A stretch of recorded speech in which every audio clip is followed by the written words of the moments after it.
Good day to you all. This is your host, Arash from the Trinity Report.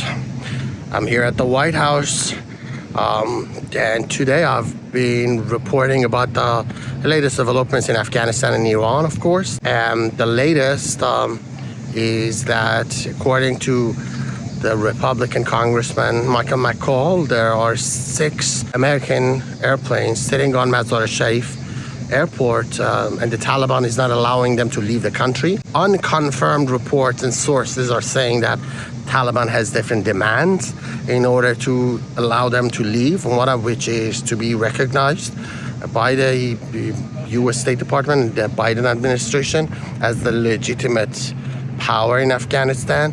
That might have some political toll on Biden, because Taliban basically took over the country. They didn't win any elections, fair and democratic elections. So it's not a fair and democratic regime for Biden administration to recognize that.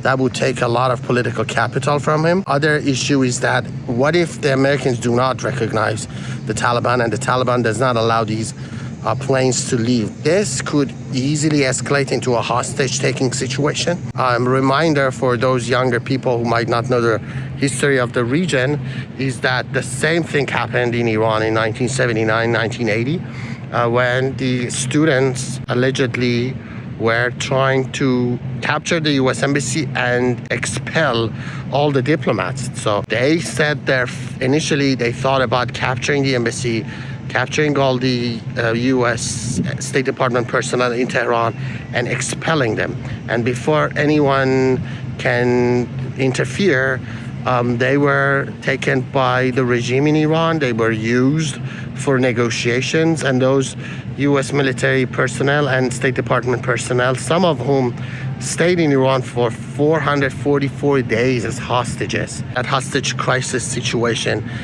quickly became an international crisis for then Carter, who was the president at the time, and it basically smashed him in polls.